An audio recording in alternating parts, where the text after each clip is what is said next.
¿Qué tal? Esta es una aplicación de la regla de la cadena de la materia de cálculo diferencial. Servidor, doctor José Leonel Arias Ferrer.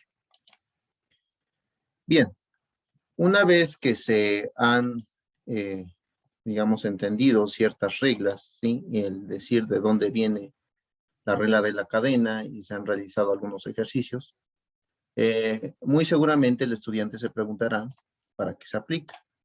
Pues bien, esta es una de esas aplicaciones.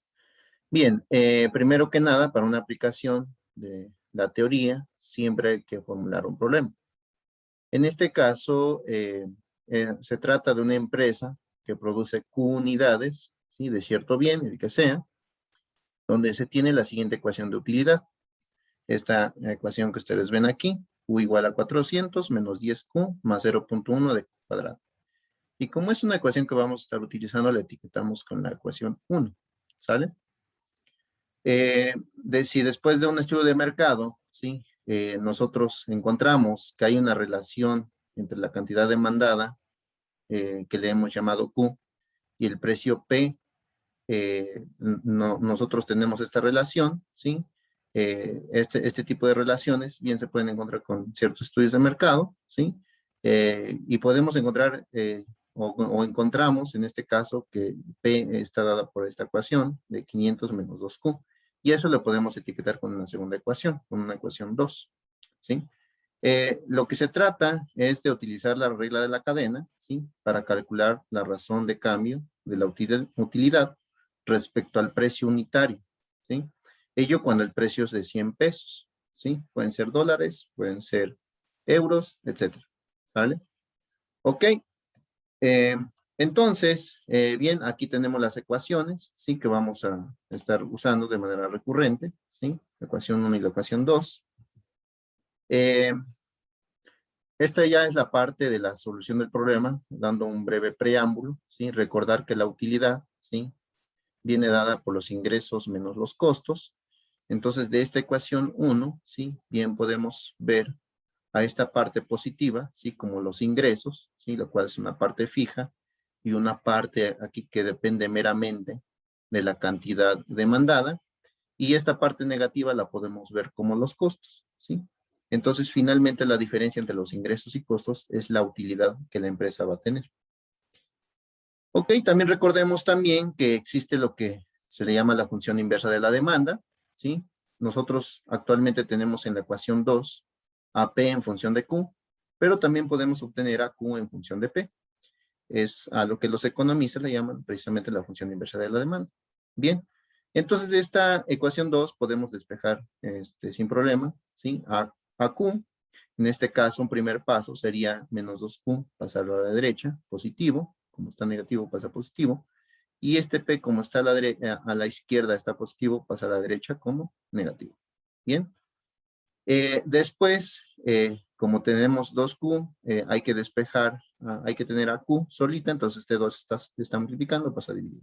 Entonces, tenemos aquí que esta es nuestra nueva función inversa de la demanda. Bien. Se puede ver entonces aquí en estas dos partes, ¿sí? En esta ecuación, ¿sí? Y con esta ecuación de Q, a la función U como función de Q, ¿sí? Depende de Q, pero Q a la vez depende de P, ¿sí? Entonces aquí el estudiante, y que ya ha visto este tipo de funciones compuestas, puede decir, se trata de precisamente de una función compuesta, ¿sí? Donde U depende de Q y Q depende de P, ¿sí? Por lo tanto, ¿sí? Lo que se va a usar precisamente para derivar este tipo de función es la regla de la cadena, ¿sale? Bien, ahora ya hacemos uso de la regla de la cadena como tal, donde hemos guardado estas ecuaciones, ¿sí? La ecuación 1 y la ecuación 3, ¿sí? Podemos llamar la ecuación 3 a esta ecuación de Q en función de P, Q en función de P, ¿sí? Y pues ya tenemos nuestro problema, lo único que hay que hacer es como tal derivar. Recordar que lo que se quiere, ¿sí? Es la derivada de U con respecto de P, ¿sí? Entonces ya vimos que U depende de Q, entonces primero hay que derivar, ¿sí? La derivada de U con respecto de Q. Y luego como Q depende con respecto de P, o depende de P, hay que derivar la derivada de Q con respecto de P, ¿sí? Ok, haciendo uso de la ecuación 1 y 3, precisamente las que tenemos aquí arriba, ¿sí? Vamos a derivar lo que ya sabemos, ¿sí? Son simples polinomios, no hay problema. Entonces, la derivada de U con respecto de Q, simplemente arrastramos a U aquí para tenerlo presente, y a Q la arrastramos aquí, y ahí está, ¿no? Y aquí en ese paso es donde ya derivamos. La derivada de 400 con respecto de Q es 0, la derivada de menos 10Q con respecto de Q es menos 10, y la derivada de este término es 2 por 0.1 por Q. ¿Sí? Que precisamente lo dejo indicado porque después va a haber por ahí un 2 que se va a poder eliminar, ¿sí? Con este 2 aquí, ¿sí? Y luego derivamos ahora a Q con respecto de P, donde Q es esto. Entonces, la derivada aquí de 500 sobre 2, ¿sí? Es una constante. La derivada de 250, ¿sí? Es 0. Y la derivada de menos P medios es menos 1 medio, ¿sale? ¿Ok?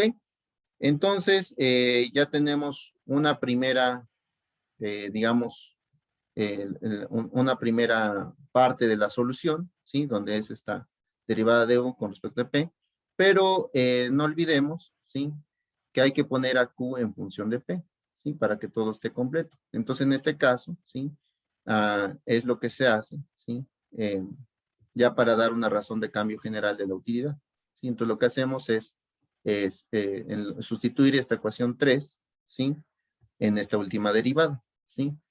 Bien, teníamos esta derivada, ¿sí? La he copiado aquí, y en lugar de Q ponemos este valor que tenemos aquí en la ecuación 3, ¿sí? Que es Q en función de P, la tenemos aquí, ¿sí?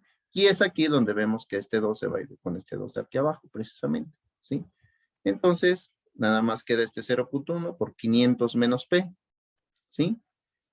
Y bien, ya nada más hay que hacer algunas cuentas, ¿sí? Aquí 0.1 por 500 da 50 y 0.1 por menos P da menos 0.1 P, ¿sale?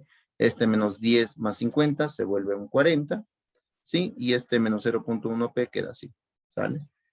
Y finalmente, ¿sí? Hemos llegado a la razón de cambio general de la utilidad con respecto del precio, ¿sí? Esta es la ecuación general para cualquier precio, ¿sí? Donde ya se ha dividido aquí el 40 sobre 2, ¿verdad? Menos por más menos, menos 20, menos por menos da más, 0.1 entre 2, 0.05, P, ¿sale? Esta ecuación 4, ¿sí? Es lo que podemos llamar, ¿sí? Como la razón de cambio general de la utilidad con respecto del precio. Pero no olvidemos que el problema decía, ¿sí? Que hay que fijarnos en esta razón cuando el precio es de 100 pesos. Bien, esto lo hacemos aquí en esta parte de la solución, ¿sí? Que es la razón de cambio particular de la utilidad, y dar una interpretación. Bien, no olvidar que esta es la ecuación que se obtuvo, la final, la ecuación 4, ¿sí? Entonces, precisamente hay que sustituir el valor de P igual a 100 en este caso, en esta ecuación 4. Y en este caso obtenemos esta parte de aquí, ¿sí? Nada más hay que sustituir, aquí donde está el P, hay que poner 100, hacer las cuentas, 0.05% da 5, y menos 20 más 5 da menos 15. ¿Ok? ¿Qué significa esto? ¿Sí? Con esto se puede concluir que con un precio de 100 pesos, ¿sí? Se generaría una desutilidad, es decir, un decremento de 15 pesos en la utilidad de la empresa, ¿sí? Bien, pero nosotros podemos ir un poquito más allá. Recuerden que hay que, digamos, razonar como tal los resultados, y hay que preguntarnos, ¿no? Entonces, ¿qué se debe de hacer? Lo que se debe es sugerir un precio más alto con la finalidad que se tenga una utilidad positiva en la empresa.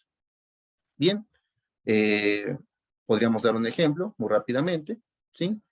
Si el precio es de 500 pesos, ¿sí? Si el precio de tal bien, ¿sí? Es de 500 pesos, y si ponemos 500 aquí en lugar de 100, aquí vamos a tener 500, por 5, por 0.05, perdón, me va a dar 25, y 25 menos 20, este menos 20 está fijo, obsérvese que esto viene de acá de la ecuación 4, ¿sí? Nos daría 5, ¿sí? Es decir, con un precio de 500 pesos, ahora sí se puede generar un incremento en la utilidad de 5 pesos. Bien, esta es una de las aplicaciones, ¿sí? Para lo que sirve la regla de la cadena. Hay otros ejemplos más, pero bueno, ha sido todo.